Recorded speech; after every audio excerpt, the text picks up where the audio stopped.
Vita. Tunashukuru Mungu kwa kweli, tunapongeza sana benchi la ufundi.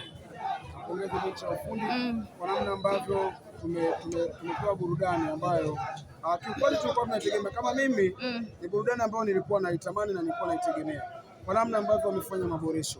Unaweza kuona maingizo mapya yamekuja kuleta kitu kikubwa sana. Unamwona Damalo, kazi yake wengi wameiona, ana kazi chafu.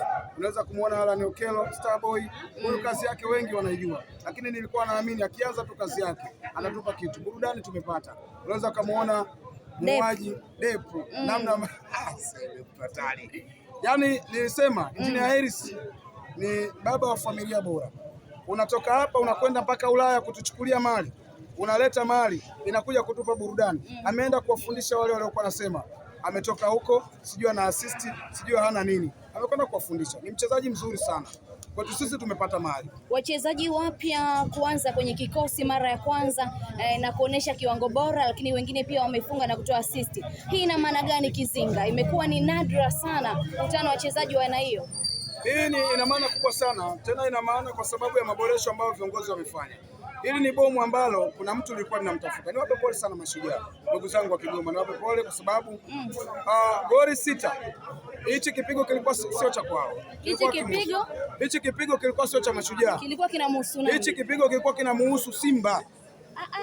Ndiyo serious kabisa. Na sio yeye tu Simba. Hichi kipigo ni kwa ajili ya watu wote ambao tunakwenda kukutana nao. Mpaka National. Taarifa nilizonazo National mpaka sasa hivi anafanya marudio ya image. Au ni kwamba huyu naenda kukutana naye ndio yule au amebadilika? Ashaogopa kwa sababu goli nyingi sana. Na hata hivyo bado kwa sababu si tuko ndani ya dirisha la usajili. Taarifa nilizozipata kwamba Engineer Hersi mpaka sasa hivi yuko nchini Morocco. Anaendelea kufanya mazungumzo na mfungaji wa goli bora kabisa wako Senegal. Yanga mmefikia hatua ya kutamba sana Kizinga. Yaani kweli. Ni kweli. Kwa soka hili tunaonyesha leo hatari. Na hata hivyo bado Diala bado hajaingia golini. Umemwona Msheli Diala bado golikipa bora kwenye michuano ya AFCON aliyekwenda kuonyesha maajabu. Golikipa ambaye anarusha mpira kuliko mguu. Nimekwenda kumuona ametambulisho jana. Lakini Diala pia anakuja. Bado. Keteni, unasema hizi goli zilikuwa za Simba. Mashujaa ni pole kwao.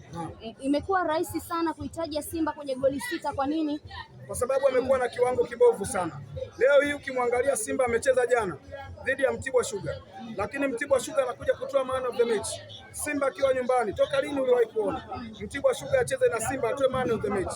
Mtibwa Sugar acheze na Simba, Simba aonekane ni underdog. Ni mtihani mkubwa sana.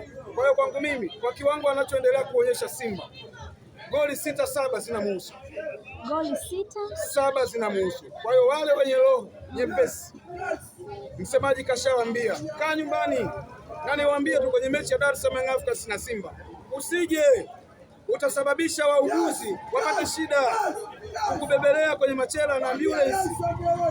Kwa mimi nawaona kabisa kuna watu tutakwenda kuwapoteza kwenye mchezo wa Simba na Yanga. Unaungana na kauli ya semaji wakae nyumbani kabisa.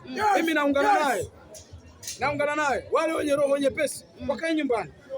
Usisogee kwenye mechi ya Dar es Salaam Africans. Usisogee nyumbani.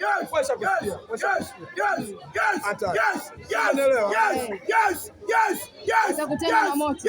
Watakutana na moto. Hii na mnatoka hapa mna moto sana. Mambo yanavyoenda kwenu vizuri, upande wa pili anaenda vibaya. Mnakuwa na faraja kiasi gani Kizinga? Huko wanatafutana kwenu mambo yananyoka. Yaani ukweli ni kwamba asikudanganye mtu yoyote. Furaha ya Dar es Salaam Africans ni kuona Simba anateseka. Nami ni miongoni mwa mashabiki na wanachama wa Yanga ambao furaha yangu ni kuona Simba wanaendelea kuteseka. Kwa sababu haya yote yanasababishwa na utawala wao mbovu. Lazima ukubali hilo. Kwa sababu kama wewe ni kiongozi, hichi ni kipindi cha usajili. Unashindwaje kufanya maboresho ya timu yako? Kuna watu ambao wanaumia na timu yao. Kama kiongozi unashindwa kufanya jambo. Hichi ni kipindi cha usajili. Ni kipindi ambacho unatakiwa kufanya usajili. Leo hii umemleta mchezaji. Wengi ni mashahidi mliokuwa mnaangalia kwenye television. Simba inacheza lakini mchezaji aliyemleta yuko jukwani. Anachezea simu. Hana time ya kuangalia timu inacheza vibaya. Alafu mchezaji huyo unasemaje? Yaani amekuja mpaka anajuta kuangalia timu ambayo haifanyi vizuri, anachezea simu tu. Kwa mchezaji kabla hajaanza kucheza anajuta. Anajuta kwa sababu alikuwa anachezea simu tu, aangalie wanachokifanya. Kwa hiyo wanavyoteseka sisi tunafurahi. Lakini wameanza maboresho, ndio hivyo, wamemshusha Libase Geye, mchezaji ambaye amesifiwa kwa kiasi kikubwa, na bado wanakuambia wanashusha vyuma, huenda wakajiimarisha zaidi dirisha hili dogo la usajili. Hakuna mchezaji ambaye waliyemleta wakashindwa kuzungumza ubora aliyokuwa nao.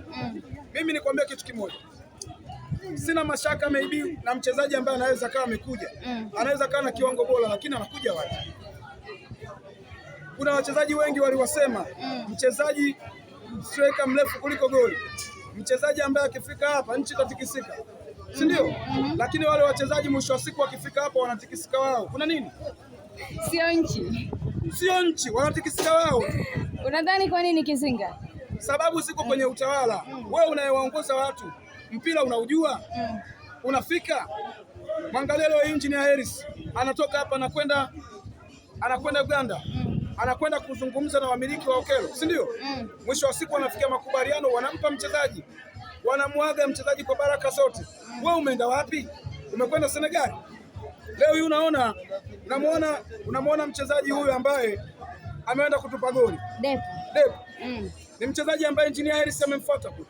Alianza kwenda Ulaya kwanza. Si umeelewa? Alianzia Ulaya kwenye timu ya kwake. Katoka huko, kazungumza nao vizuri, karudi huku.